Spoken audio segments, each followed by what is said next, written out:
tema da palavra de hoje é superação. Aleluia. A palavra está em Gênesis 39, o capítulo inteiro eu vou tentar resumir aqui para a gente não demorar muito. Gênesis 39. É sobre José, quando ele foi vendido como escravo ao Egito. Potifar o comprou, o levou para sua casa. E o Senhor abençoava, prosperava tudo o que José fazia. Então Potifar colocou a sua casa sob o comando de José. E tudo que ele fazia, Deus abençoava, prosperava. E a mulher do Potifar viu que ele era de boa aparência e falou para ele: deita-te comigo. A José responde: eis que o meu senhor não sabe do que há em casa comigo, e entregou em minha mão tudo o que tem. Ele não aceitou essa proposta da mulher. Mas sucedeu num certo dia que ele veio à casa para fazer seu serviço e nenhum dos da casa estava ali. Só ele estava na casa e a mulher de Potifar. E ela lhe pegou pela roupa, dizendo: deita-te comigo. E ele deixou a sua roupa na mão dela e fugiu e saiu para fora. E aconteceu que, vendo ela que deixara sua roupa em sua mão e fugira para fora, chamou os da casa, falou que ele que a tinha atacado, não que ela que o segurou e queria que ele se deitasse com ela. E ela falou a mesma coisa para o seu marido Potifar, que o lançou na prisão. Mas o Senhor estava com José, estendeu sobre ele a sua benignidade, e deu-lhe graça aos olhos do carcereiro mor. E o carcereiro colocou os presos sob a guarda ali de José. Ele era preso, mas cuidava de toda a prisão ali. E o carcereiro deixou tudo nas mãos dele, e o Senhor era com ele e prosperava tudo que ele fazia. Superação, né? José é um grande exemplo de superação para nós, né? E aqui na igreja a gente já ministrou algumas coisas assim, né? E Deus, às vezes, dá uma revelação específica para uma pessoa, né? Quando a gente ministrou, que o tempo passa para todo mundo, né? Mas a pessoa, às vezes, ela quer melhorar de vida, então o que ela faz? Ela vai se aprimorar, vai estudar, vai se preparar para ter um emprego melhor, começar um negócio, né? E aquele que não se prepara, que não se esforça, ele fica na mesma e fica dizendo: vem tudo fácil para a mão daquele outro, né? Não vê o tanto que estudou, o tanto que se esforçou, que se dedicou para melhorar a situação da sua vida, como nós já vimos aqui na igreja, pessoas que estudaram e mudaram completamente, né, de patamar por causa disso, né? E também, o Senhor fala: você vai morar em tal lugar muito melhor do que você imagina. E a pessoa fala: eu não tenho condições, mas Deus dá as instruções, dá o caminho e a pessoa conquista. Não são coisas materiais, mas é o Senhor nos ajudando a superar os limites que nós, às vezes, colocamos sobre nós mesmos, né? Nós achamos que não podemos, mas com Cristo, né, nós podemos fazer muito mais, né? Porque Ele nos abençoa. Como José ali, prosperava as mãos dele, tudo que ele fazia, tudo em que ele colocava as mãos, Deus prosperava. Deus prospera aquilo que Ele coloca em nossas mãos, e aquilo em que colocamos nossas mãos, Deus prospera, né? E Jesus nos alertou sobre momentos difíceis nas nossas vidas, né? Ele falou lá em João 16:33. Tenho-vos dito isto para que em mim tenhais paz. No mundo tereis aflições, mas tende bom ânimo. Eu venci o mundo, e nós vencemos o mundo com Cristo. Amém? Então, superar as adversidades da vida não é fácil, né? Porém, quando olhamos para a palavra de Deus, vemos que não estamos sozinhos. Devemos confiar naquele que nos fortalece. Amém? Filipenses 4, 12 e 13 fala assim, é o apóstolo Paulo falando: sei estar abatido e sei também ter abundância em toda a maneira. E em todas as coisas estou instruído, tanto a ter fartura como a ter fome, tanto a ter abundância como a padecer necessidade. Posso todas as coisas em Cristo que me fortalece. Amém? Deus nos dá vitória sobre toda a situação. Como José, que perseverou, né, que ele poderia se revoltar contra Deus, como tantas pessoas se revoltam, né, quando tem problemas, né? Não esperam a solução do Senhor, não buscam o Senhor antes de fazer as coisas, depois tem problemas e ainda culpam a Deus pelos problemas em que ela se meteu por não buscar ao Senhor, não buscar uma direção. Né? E essa confiança em Deus foi um dos segredos de José ali no Egito. Né? E o que José fez para vencer essas aflições, para vencer essas dificuldades? Né? Como ele agiu? Né? Primeiro, superou traumas e frustrações.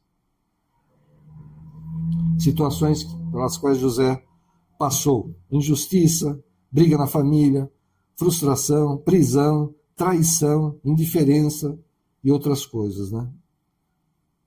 E ele conseguiu superar tudo isso. Ele não se entregou a essas aflições, a esses problemas.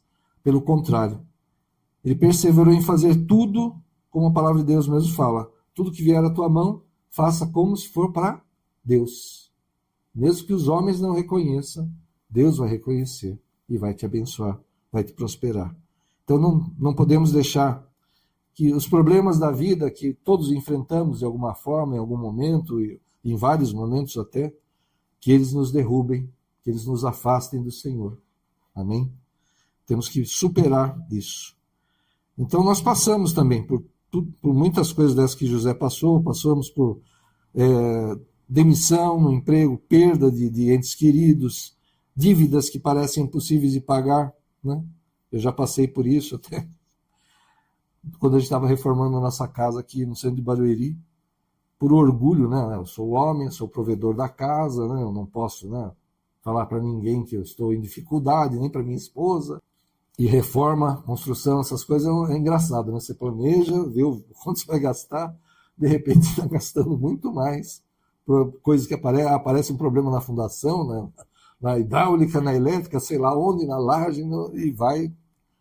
E eu acabei ficando numa situação que a última vez que eu fui ao banco lá para tentar renegociar a dívida, a gerente não tinha competência para me dar o valor.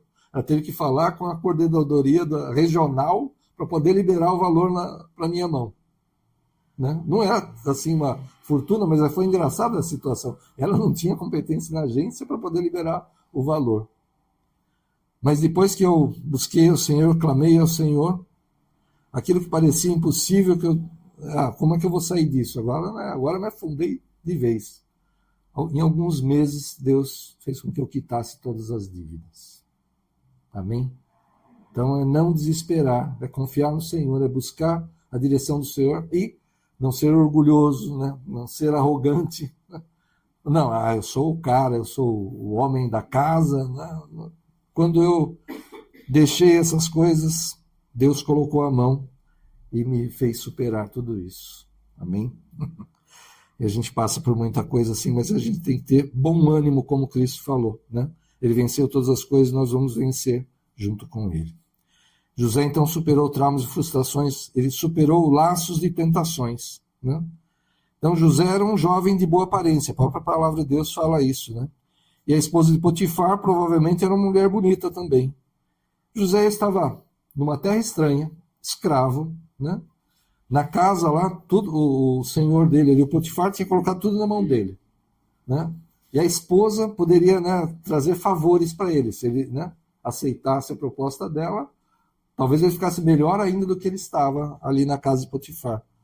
Mas muito pelo contrário, mesmo longe das pessoas que poderiam acusá-lo de não estar fazendo aquilo que era conforme a palavra de Deus, né, porque estava ali no Egito, uma terra estranha, não tinha ninguém que era servo de Deus ali junto dele. Não, por temor ao Senhor, por respeito a Deus, ele não aceitou a proposta da mulher e fugiu, né? Mas o que acontece? A mulher o acusa de tê-la atacado. E ele sendo ali fiel ao senhor humano dele, né? Ele fala aqui, ó, quer ver? Porém José manteve-se firme, fiel e leal ao seu senhor humano. E ainda declarou: como, pois, cometeria eu tamanha maldade e pecaria contra Deus? Preocupação dele, né? Ele não queria cometer essa maldade contra o senhor humano, apesar de ser escravo na casa dele, olha só, o pensamento dele, o caráter dele, mas ele não queria pecar contra Deus, né? Era o temor que ele tinha ao Senhor, como a gente tem sido ministrado ultimamente também. Temos que não ter medo de Deus, mas temos que ter esse temor do Senhor, de respeitá-lo, de seguir a sua vontade, de seguir a sua palavra, os seus mandamentos. Temos que ter isso sempre em mente. Outra coisa, ele superou a oportunidade de se vingar. Isso aqui é fantástico mesmo na vida de José, né? A primeira pessoa que ele podia ter se vingado depois de se tornar primeiro-ministro, né, governador do Egito, era a esposa de Potifar, no mínimo, né? E Potifar por tabela. Não, mas ele não se vingou, não fez nada contra eles. E seus irmãos, né, que o venderam como escravo para o Egito. E ele os perdoou e, na verdade, abençoou, salvou a sua família da morte, né? O povo de Deus que estava começando ali, né? Com Abraão, Isaque e Jacó e seus filhos, iria morrer de fome na terra de Canaã, se não fosse toda essa história de José. Então ele perdoou, não se vingou e ainda trouxe a salvação para o povo de Deus. E olha só que interessante, os nomes que ele deu aos seus filhos, né? Gênesis 41, 51 e 52. E chamou José ao primogênito, Manassés, porque disse: Deus me fez esquecer de todo o meu trabalho e de toda a casa de meu pai. Ele esqueceu de tudo que ele passou, né? Ele perdoou e lançou no esquecimento tudo que fizeram contra ele, não se vingando e, além disso, ajudando. E ao segundo filho ele chamou Efraim, porque disse: Deus me fez crescer na terra da minha aflição. Então ele deu esses nomes aos filhos, demonstrando o seu caráter, o seu modo de pensar, de agir diante do Senhor, né? Então, para a gente pensar, né? Ele era o filho descaradamente preferido de Jacó. Não tinha segredo nenhum, não é aquela coisa disfarçada. Ah, não tem nenhum filho preferido. Não, era descarado mesmo, né? Ele era o mimado ali, o protegido por seu pai, né? Queridinho mesmo. E com tudo que aconteceu, imagina alguém que vive assim, né? Acontece tudo isso com ele. Ele tinha tudo para se revoltar, né? Se revoltar contra a família, contra Deus, né? Mas a sua perseverança em seguir ao Senhor, seu temor ao Senhor, fizeram com que ele ficasse firme, agindo da melhor forma possível, superando todas as situações, tornando-se mais do que vencedor. Amém? Quando a gente faz a vontade do Senhor, quando a gente cumpre os mandamentos do Senhor, por mais difícil que seja, por mais intuitivo, vamos dizer assim, que seja, né? Porque amar o inimigo, né? Se o inimigo tiver fome, vou dar comida; se ele tiver sede, vou dar água para ele. Quer dizer, se ele estiver em dificuldade, eu vou ajudá-lo, né? Humanamente falando, é totalmente contrário ao nosso pensamento, ao nosso ego, à nossa vaidade, ao nosso egoísmo, mas é Deus que fala assim. E por isso José se torna primeiro-ministro, governante do Egito, e como Jesus nos trouxe salvação, né, ele acaba tendo um papel como um salvador ali do seu povo, né?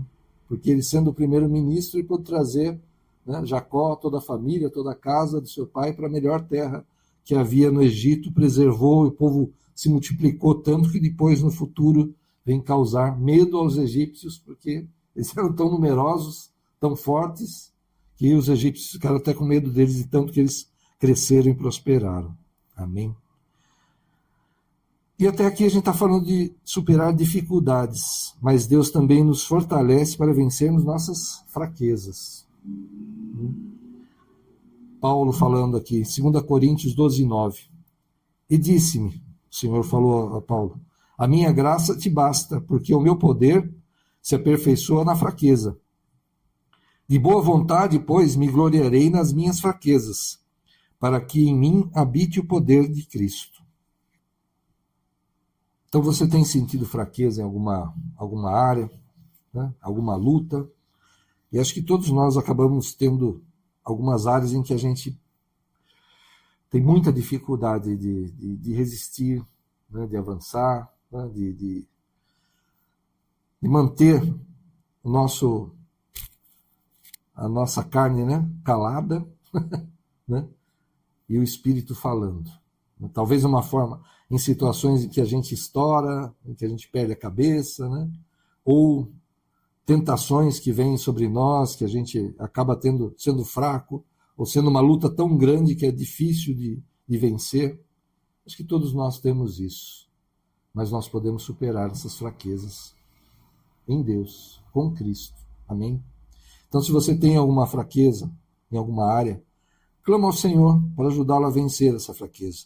Deus sabe das nossas capacidades e das nossas fragilidades. Ele conhece as nossas lutas interiores para não cair no pecado, para controlar nossos ímpetos carnais. Então, clame a Deus e Ele lhe fortalecerá, assim como fortaleceu a José e a Paulo. Interessante, né? Paulo fala, eu não anotei aqui, mas tem uma passagem que ele fala: o bem que eu quero fazer, as coisas boas que eu quero fazer, essas eu não faço. Mas o mal que eu não quero, esse eu faço. Olha, esse é o apóstolo Paulo falando, né? E ele falou também que dos pecadores ele era o maior. Então ele estava admitindo as suas fraquezas diante do Senhor. Amém? Ele está admitindo as fraquezas dele. Mas ele está em luta e, fortalecido por Deus, ele teve vitória. Amém? Porque ele fala, no final da sua vida: eu cumpri a carreira, combati o bom combate, guardei a fé. Amém? É isso que nós devemos fazer também. Diante das dificuldades, diante das fraquezas que nós temos e temos, clamar ao Senhor, pedir a direção dele, orar, jejuar, e naquilo que já caímos, que a gente peça ao Senhor força, que ajude a nossa fé, que nos dê maior domínio próprio para que não caiamos, para que essas fraquezas que temos não nos derrotem, né? Que nessas áreas a gente tenha vitória, e o Senhor nos dá essa vitória, Ele nos fortalece. Amém? Porque em Cristo nós podemos todas as coisas. Em nome de Jesus. Amém? Feche os teus olhos. Vamos orar? Aleluia. Senhor, em nome de Jesus. O Senhor conhece mesmo, Pai, nossas capacidades, Senhor, nossas fraquezas, as fragilidades, Senhor. Aquilo em que temos tropeçado, Senhor. Talvez nos revoltado, reclamado, murmurado. Oh Deus, perdoa, Pai. Perdoa-nos e ajuda-nos, Senhor. Fortalece mesmo a nossa fé, Senhor. Ajuda-nos a lembrar, Pai, de todos os milagres, de tudo que já vivemos, Senhor. De tudo que já vimos o Senhor fazendo, Pai, no meio do Teu povo, Senhor. A Tua graça, os livramentos, Senhor, os Teus milagres, sinais, prodígios e maravilhas, Pai. Temos visto tudo isso, Senhor. Perdoa-nos quando não nos lembramos, Pai, disso e fraquejamos. Perdoa-nos, Senhor. Fortalece-nos, Senhor. Levanta-nos, Senhor. Em nome de Jesus. Ajuda mesmo a nossa fé, Senhor. O nosso desejo, o desejo dos nossos corações, Senhor, é Te servir, Senhor, é dar frutos para Ti. Nos dá mesmo ousadia, Senhor, para fazer a Tua obra, para levar o Teu Evangelho, testemunhar de Ti, Senhor, em nome de Jesus. E como José, Senhor, ajuda-nos, Senhor, a perseverar em Te servir, em Te seguir, em cumprir os Teus mandamentos. Não importa que estejamos longe dos olhos humanos, Senhor, não importa que estejamos longe da nossa terra, Senhor. Nós estamos diante de Ti em todos os lugares e queremos ser Teus servos, Teus filhos, Teus seguidores, Pai, Teus imitadores em todas as situações, em todos os lugares, Pai. Que as pessoas olhem para nós e glorifiquem ao Teu nome, Senhor, pelas nossas atitudes, pelas nossas reações, pelas palavras que falamos, Senhor. Em nome de Jesus, pela sabedoria que o Senhor nos dá, pela paz, pela comunhão nos lares, Senhor. Oh, Pai, em nome de Jesus, que com nossa vida possamos honrar, glorificar o Teu nome, Senhor. Em nome de Jesus, dar frutos para Ti, para levar resgate, levar salvação a muitos, Senhor. Falando, Senhor, testemunhando de Ti, Senhor, da Tua graça, do Teu favor, dos Teus milagres, Senhor. Tantos que já vivemos, Senhor. Em nome de Jesus, usa mesmo as nossas vidas, Senhor. Fortalece-nos, Senhor. E ajuda-nos, Senhor, a ser conforme a tua vontade e a superar mesmo todo obstáculo, como o Senhor tem falado, que nós vamos saltar muralhas, vamos passar por cima dos obstáculos. O Senhor nos dará os instrumentos, dará a força, dará as estratégias, Senhor. E o Senhor tem dado e tem falado, tem nos guiado. Queremos continuar assim, Pai, no caminho que o Senhor já preparou para nós, Senhor, e chegar um dia estar na tua presença, na eternidade contigo, Senhor. Nós, nossos amados, todos aqueles por quem temos clamado, Senhor, em nome de Jesus. Amém. Glória a Deus. Essa é a palavra. Aleluia. Glória a Deus.